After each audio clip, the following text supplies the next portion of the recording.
Good afternoon, and thank you for joining us on this Friday, September 17th. Live from the Beasley Media Complex in Boone, this is the Appalachian Weekly News. I'm Xanayra Marin-Lopez. And I'm Josh Scott.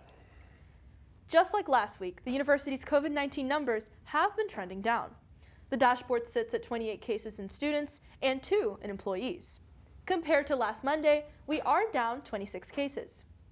57% of App State students are vaccinated, as well as 94% of employees.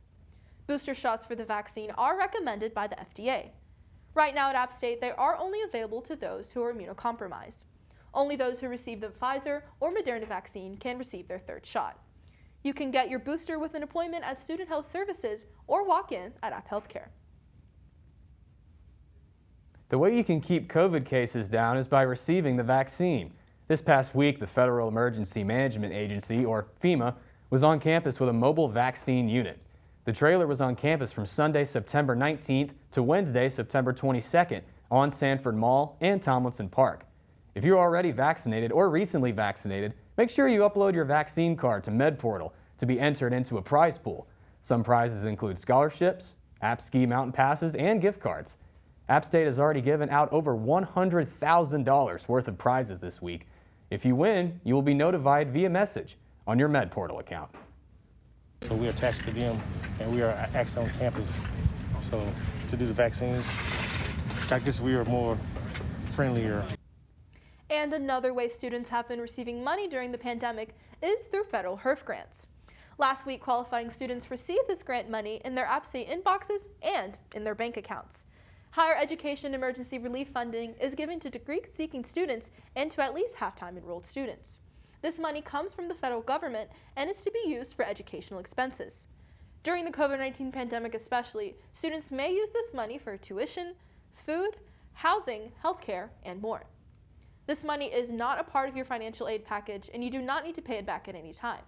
If you still need additional assistance past this grant, contact the Dean of Students to get in touch with a case manager. With the Federal HERF Relief Grant Fund, I plan on paying my tuition because it's one of my biggest expenses that I have here at App State, and this is going to help it not be so much of a burden.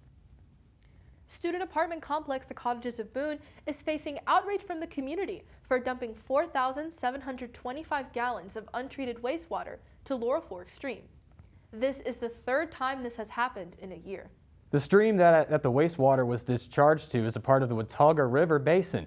The Cottages operates on an on-site wastewater system and serves 894 bedrooms, as well as other on-site facilities.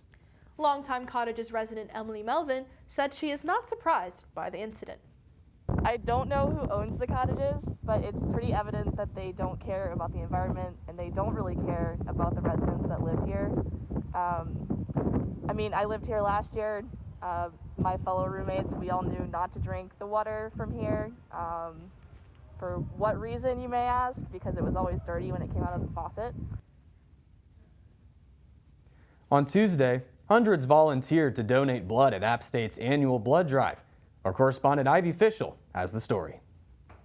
On Tuesday, App State held its annual homecoming blood drive at the Holmes Convocation Center for the first time since 2019. The blood drive lasted from 9 a.m. to 7 p.m. and routinely ranks as one of the largest single-day, single-site blood drives in the nation.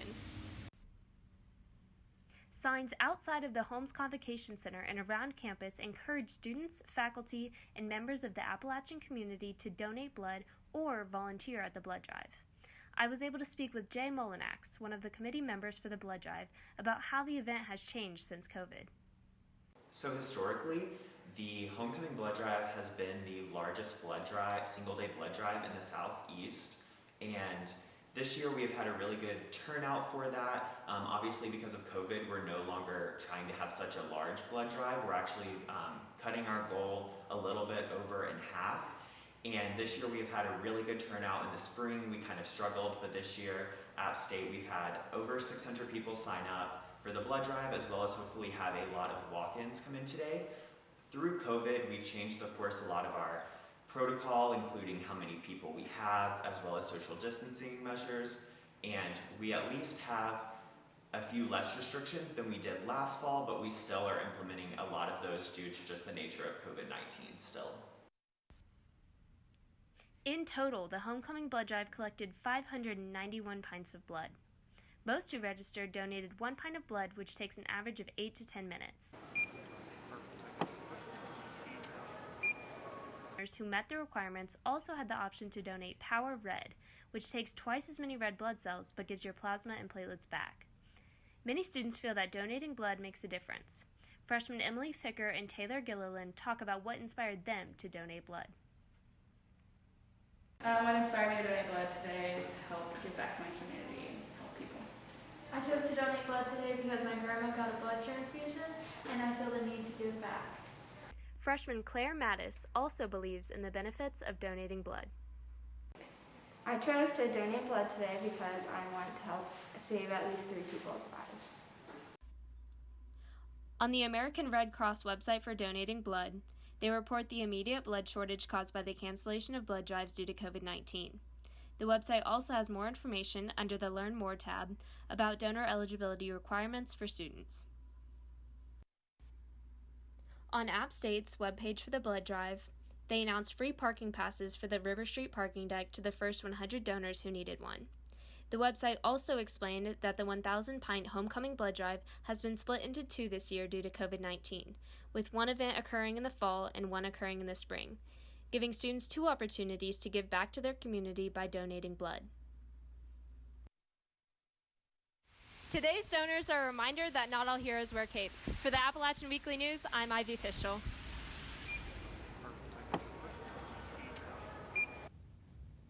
App State football games are back at full capacity this season, and that means the parking rush is back on game days. On game days, public and private lots become exclusively game day lots and charge a separate fee. Many are upset because they pay for those spots for the year or semester and must find other places to park their cars. Student Taylor Dubleur stated, "I paid a lot for my parking spot and it's not fair we get kicked out and there's no easy lot nearby to move my car to. The closest lot for students to move to is at the baseball field, and you can also park at the 105 lot or State Farm lot." Yesterday's weekday game against Marshall caused more issues than normal for students. Students and faculty had to be out of on-campus lots by 3:30 p.m. when there were still many classes taking place. Some students missed class to move their cars, and others couldn't even get to campus. There are no plans for these policies to change. On Tuesdays at Turchin, the Arts Center located on King Street offers free workshops for the community. This next Tuesday, the 28th, is paint night in room 3200. Materials are provided at the session where you'll learn different painting techniques. The sessions are all led by App State students and are geared toward various skill levels.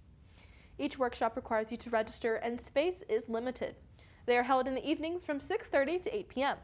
You can visit tcva.org to get signed up. This past Saturday, the 21st annual Blue Ridge Conservancy 5K took place in Blowing Rock. The 3.1-mile race benefits the Conservancy that helps protect, maintain, and create natural areas in the high country. The Blue Ridge Conservancy is responsible for over 22,000 acres of land and looks to expand. The 5K also included a 1-mile kids fun run and snacks from Stick Boy Bakery after the race. Our registrations came in late this year, so we were a little concerned because a couple weeks before the race, we only had 40 registrants. So with COVID, we didn't really know how things were going to go, but we ended up with 150 runners, which is awesome. It's a little lower than years past, but we were really happy with it. And we ended up raising about $7,000 for Blue Ridge Conservancy this year. Many employers on and off campus have had difficulties finding employees. This week, our correspondent Dylan Henson spoke to student employees about why they continue to work. Many employers and their employees have been struggling due to labor shortages from the COVID-19 pandemic. This week, I spoke with students around campus who decided to keep their jobs, especially during this hard time. I had really good experiences with my past RAs, and I loved being able to help foster a sense of community, especially with everything that's going on right now with COVID. And I wanted to work on campus because I knew they would prioritize my academic schedule over working and be more flexible with that, and housing has been incredibly accommodating with all of that. Well, the main thing, I guess, is money. The second thing is, I think what we do here is pretty important at the student union. You know, without the student employees on staff, groups wouldn't be able to have the meetings and students wouldn't be able to perform the extracurriculars that really give their day-to-day life meaning. In August, more than 9.5 million Americans were unemployed and looking for a job, according to the U.S. Bureau of Labor Statistics. The COVID-19 pandemic has created a much larger unemployment rate here in Boone and across the country. I lastly spoke with a campus worker who graduated this past May and decided to stick around because of the opportunities that presented themselves.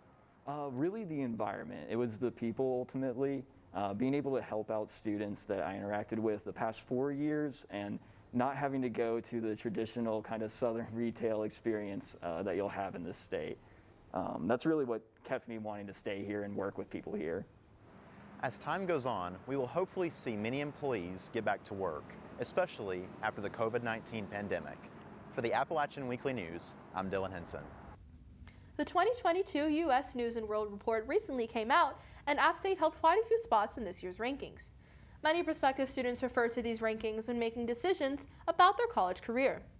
The university ranked first in most innovative schools for the second year, second in best undergraduate teaching for the second year, second in best colleges for veterans, up just one spot from last year, and third in top public schools for the third year. I think that it just shows that App has a really good program that will prepare me for the future and help me become the best teacher I can be.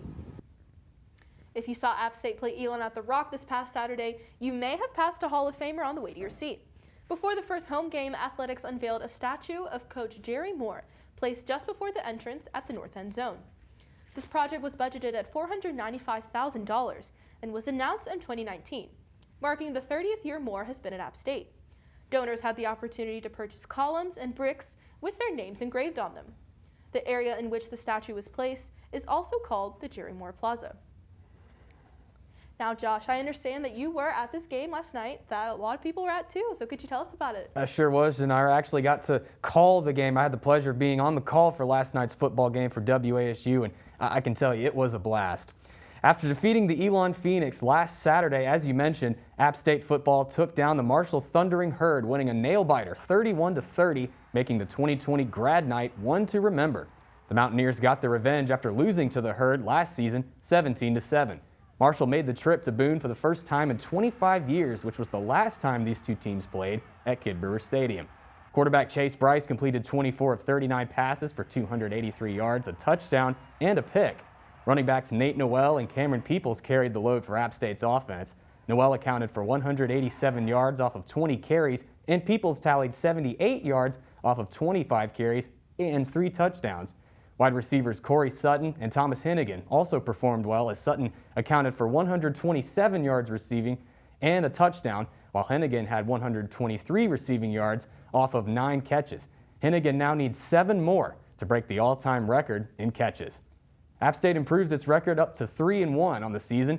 The Mountaineers travel to Atlanta next Saturday, October 2nd, for their first Sun Belt Conference matchup of the season against the Georgia State Panthers. Next Saturday's kickoff starts at 2 p.m.